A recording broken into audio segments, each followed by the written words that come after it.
জাতীয় নির্বাচনের দিন গণভোট, যেটা বিএনপির দাবি পূরণ হয়েছে, এটা নিয়েও বিএনপির নাটকীয়তা। হঠাৎ করে বিএনপির রাজনীতি এখন রহস্যময়। বিএনপি দিনে অখুশি, রাতে খুশি, এটি রহস্য।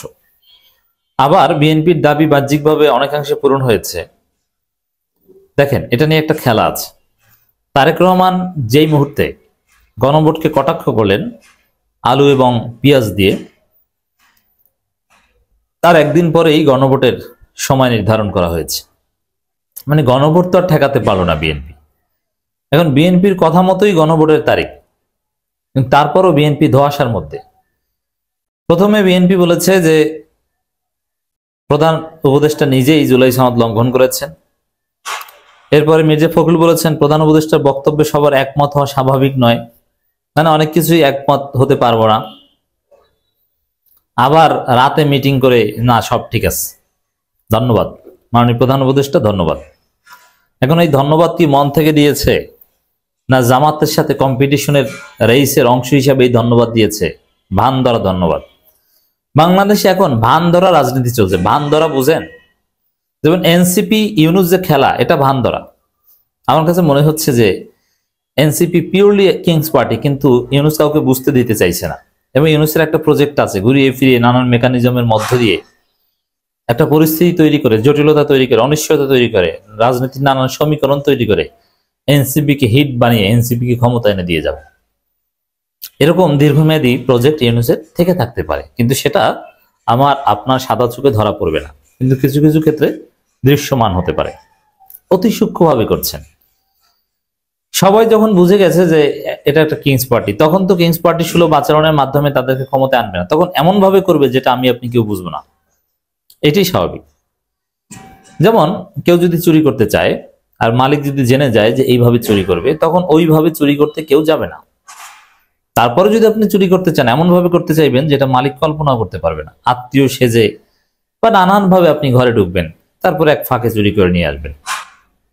অনেক খেলা চলছে। রাজনীতির খেলা শুধু বাংলাদেশের গ্রাউন্ডে সীমাবদ্ধ নেই, এটা ইন্টারন্যাশনাল অঙ্গনে চলছে। আলী রিয়াজের নিয়োগ তার প্রমাণ।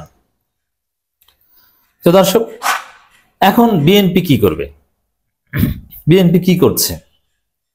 আসলে বিএনপির অরিজিনাল খায়েশ ছিল গণভোট ঠেকানো,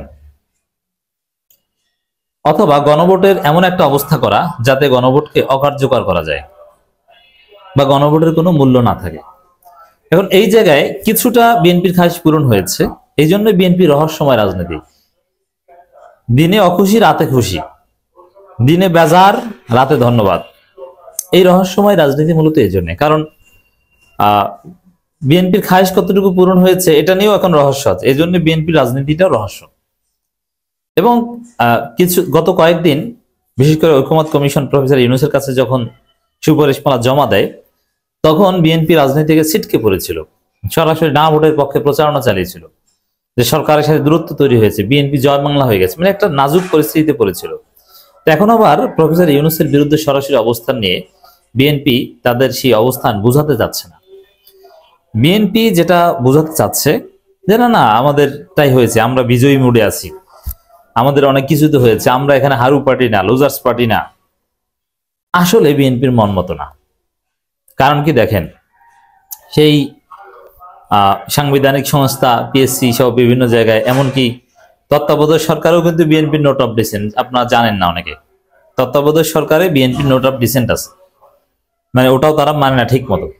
যদি পুরো তত্ত্বাবধায়ক সরকারের তাদের আপত্তি না, তত্ত্বাবধায়ক সরকারে যে র্যাঙ্ক চয়েস বা এরকম কিছু যেভাবেই হোক না কেন, হোয়াট এভার, বিএনপির নোট অফ ডিসেন্ট আছে।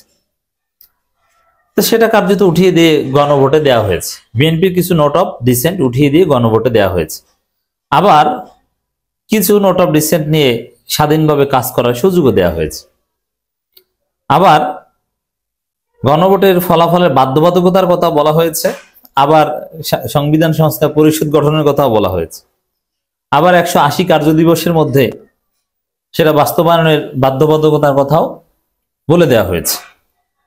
সব মিলে একটা জগা খিচুড়ি। তো এই জায়গায় পুরো জিনিসটি একটা রহস্য।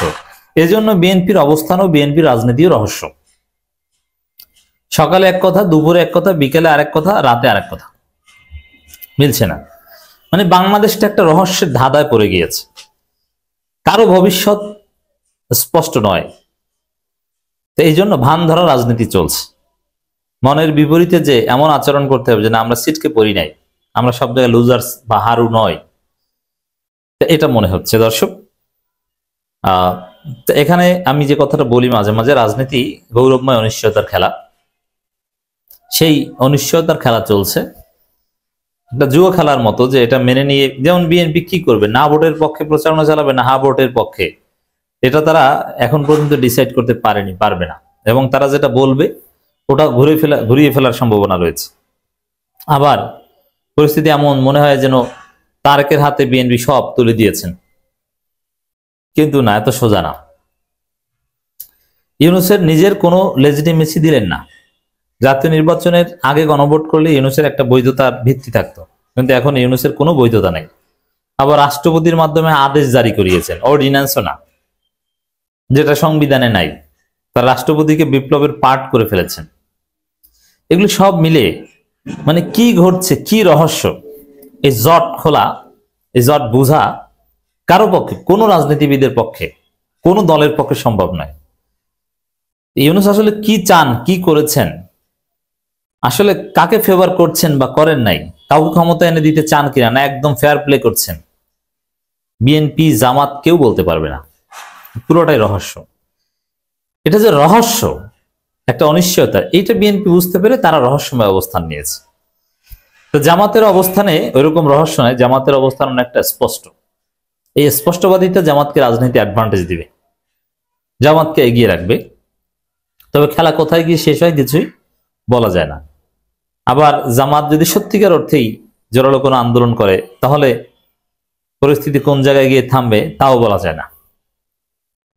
মির্জা ফখরুলের বক্তব্য, প্রধান উপদেষ্টার বক্তব্যে সবার একমত হওয়া স্বাভাবিক নয় বলে মন্তব্য করেছেন বিএনপির মহাসচিব মির্জা ফখরুল ইসলাম আলমগীর। মানে এটা দ্বারা উদ্দেশ্য হচ্ছে যে একমত না হলেও ওটা মানতে হবে, যে আমরা একমত না হলে ওটা মানি। দিন শেষে তো ধন্যবাদ জানিয়ে দিয়েছে।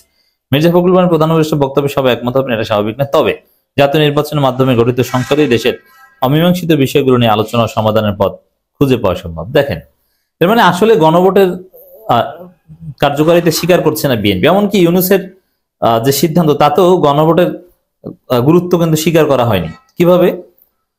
গণভোটে যে রায় হবে ওইটা সংসদ কার্যকর করবে, এটি তো বলা হয়েছে। 180 দিনের মধ্যে কার্যকর করবে না, আবার এই জন্য কনস্টিটিউয়েন্ট অ্যাসেম্বলিও করে দেওয়া হয়েছে। তাহলে কি বোঝা যায় যে গণভোট ইটসেলফ হাইয়েস্ট ডিসিশন, এটা ইউনূসও মনে করেন নাই।